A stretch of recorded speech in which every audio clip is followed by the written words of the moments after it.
All right. I talked to over 1,000 people so far in my candidacy to be your first selectman. I asked everyone a question. I said, I can't be all things to all people, but if I was to fix one thing in Fairfield, what would it be?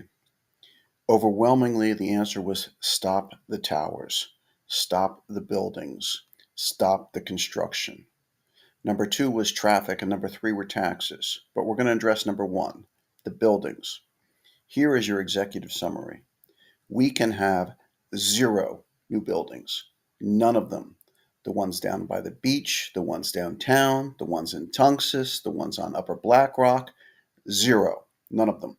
Here is why. Number one is health and safety. Overwhelmingly, these buildings are apartments, and we have to help people out of the cycle of renting. Not everyone, but most people in our community that are renting are suffering.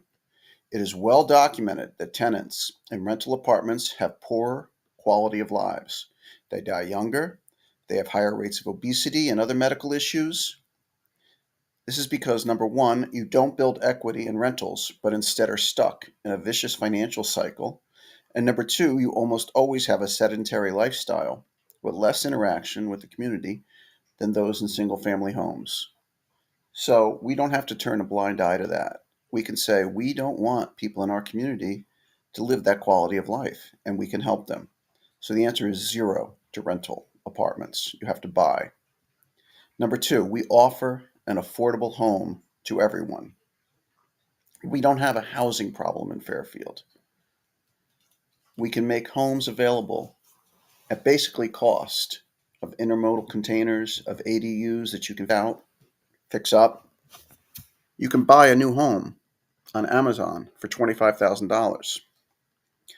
In addition, our priority in Fairfield is to the people who live here, not a nebulous audience that may decide to live in Fairfield in the future. We aim to provide homes to our children who grew up in Fairfield. We have 1,500 children a year graduating high school. That's 30,000 over the next 20 years who may or may not want to live in Fairfield. We have a right to accommodate them. In addition, there's seniors, there are students, there are those who work in town.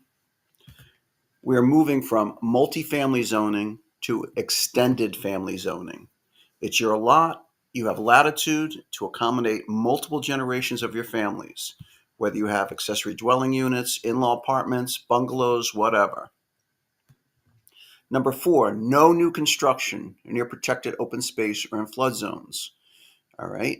If you're in a flood zone, like Route 1, like down at the beach, all of Route 1 is in a flood zone. You can't build there, period. We are rolling back zoning to approved plans that were shelved by vested interests. These limit new construction to 2.5 stories and emphasize that each building must have character or something thought through, unique about it. No white boxes in the sky. 6, no building on or near the beach. Wise man builds his house upon the rocks. Foolish man builds his house upon the sand. Number 7, Fairfield's fire department cannot reach the roof or upper floors of the biggest new buildings that seek approval. So for fire code and safety, no. Number 8, the local neighborhood has the first and final say. All communication first goes through centralized town services and also the neighborhood that is impacted. Companies are not allowed to have sidebar or undocumented conversations with town employees or departments. For instance, if you are Circle In, you first talk to the Grasmere neighborhood to see if they're okay and what they want to do. No willful ignorance. If something is wrong in an official document, it is everyone's responsibility to correct it. For instance, if the Route 1 zoning map has many mistakes, which it does, all projects are put on hold until it's resolved. Nobody is grandfathered or gets to jump the queue.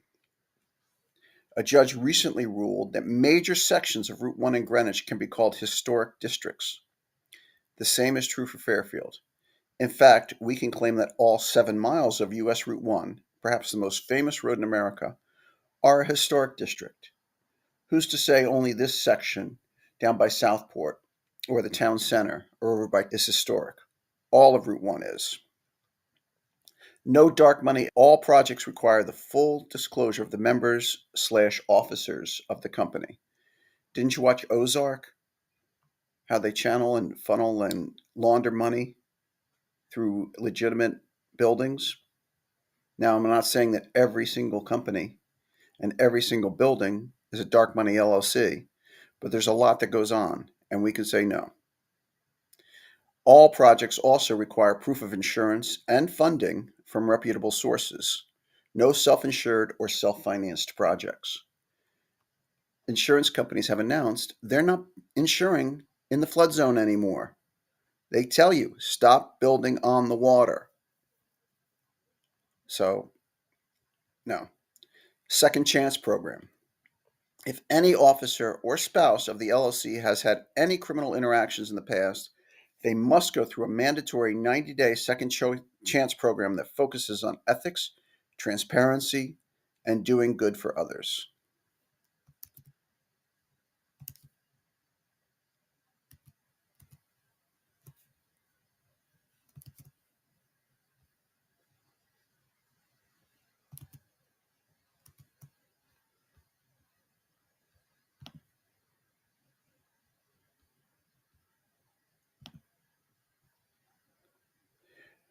Number 14, the trend of the world is reuse, repurpose, and recycle, not new construction. In addition, number 15, replace voluntary LEED systems with mandatory green building codes that emphasize electric construction equipment, not these big diesel yellow equipment Caterpillar machines. Renewable energy, water conservation, sustainable materials, use of natural light, environmentally aware locations. Number 16, all projects must first agree to the rules of Fairfield. If your plan is rejected by the town plan and zoning, you go to the zoning board of appeals if you want to appeal it. You don't threat of a lawsuit. You don't have comments the town must decide a certain way. All that will fall upon deaf ears. You don't need to tell us what we have to do. The world has become more secular, yet people still need a place to convene in their neighborhood. The town can orchestrate converting churches and associated buildings into community centers and stores. We're talking about St. Thomas. We're talking about St. Emery. We're talking about Holy Family. We're talking about that other little church on Tungus Hill Road. All of these are community centers, and they're not going to be torn down or converted into high-density housing. Number 18, the maps. Major Fairfield maps, such as Route 1, the open space, the flood zone maps, are wrong or outdated. The Route 1 flood zone map is 11 years old. In addition, we've had 11 years of rising temperatures, and Fairfield is literally on the front line of the first wave of rising sea levels. So we have a right to make sure everything is right. So all developers, all buildings are just going to have to wait until we get everything straightened out.